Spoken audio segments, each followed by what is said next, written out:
Talking to Tarik El-Bashir, covers the Capitals for Monumental Sports. All right, let's talk about the goalie. We've had some injury here.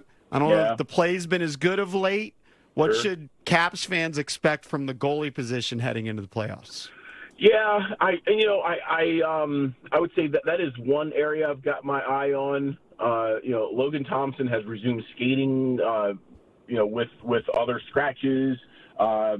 That said, he's not been cleared to return to practice. So until he's, on the ice in a team practice setting or a morning skate setting, it's really hard to handicap when he might be back. He's going through all the stages of recovery that you have to when you have the type of injury that he has. And I feel like for a lot of the season, guys, the Capitals were playing really well. They were scoring a lot of goals. They were defending. The special teams were good, if not very good. But the goaltending was what was propelling them to the top of the standings. Logan Thompson was playing like a Vezina Trophy winner for a lot of the season. Then there was some slippage, and he signed his big contract, and then he got hurt. I feel like Charlie has been a little more inconsistent. He's had some really good games. He's had some games where, he probably would have liked one or two back.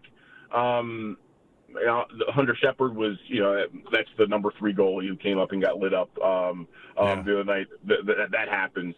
So I would say, to me, goaltending plays an outsized role in the playoffs. It's big.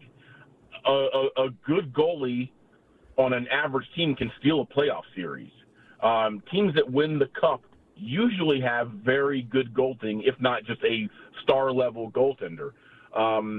So I've got my eye on it. I wouldn't say worried, but I've got my eye on it. It has not been, at the level that it was at times this season, which is to say, they got 2 games to get dialed in. And until Logan, again, joins the team for practice or morning skate, it's starting to look more and more like this is going to be Lindgren's net for Game 1. Yeah, I wanted to ask you that. If Thompson is cleared, even if he's cleared before Game 1, he's had such a layoff that maybe Carver is like, hey, let's roll with Chucky in Game 1 and go from there.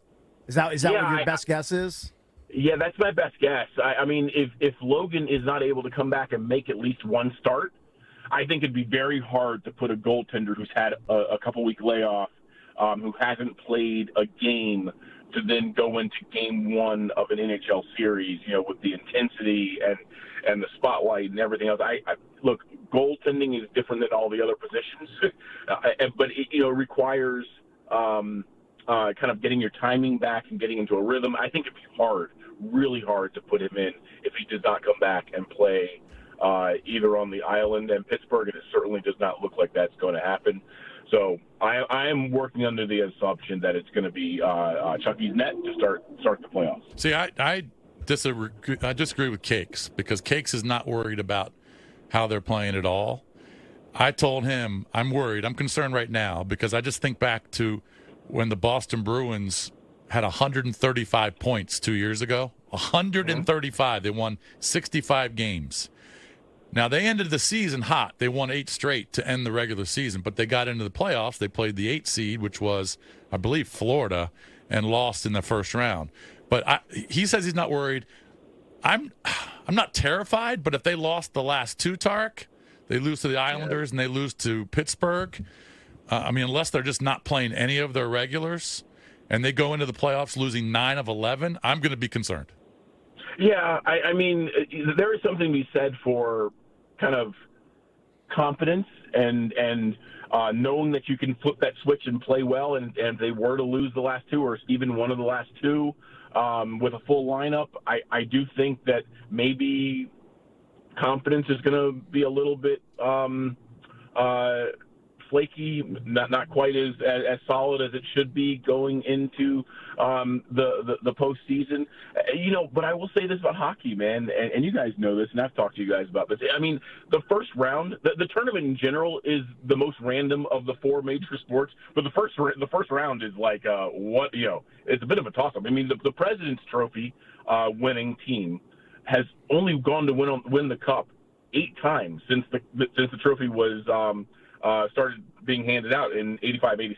That's crazy that the best team in the regular season only won 8 times in all those years. There's more upsets in the first round than the other major sports. It's a silly game played on ice with weird bounces. Pucks hit posts and go in. They hit posts and they go out. There's tripping calls in overtime that result in a power play, and then there's a lot of randomness. But that said, I think what I would say to Caps fans is this team has shown over the course of most of the season that they can find ways to win, whether it's outscoring the opponent, whether it's goalieing the opponent, whether it's locking them down defensively. They have found ways consistently, better than any team in the East, how to win games. And you just hope that no matter what kind of happens here over the next few days, that they're able to flip that proverbial switch and dial in and get into playoff game mode and get the job done. And it's looking increasingly like it's going to be Montreal.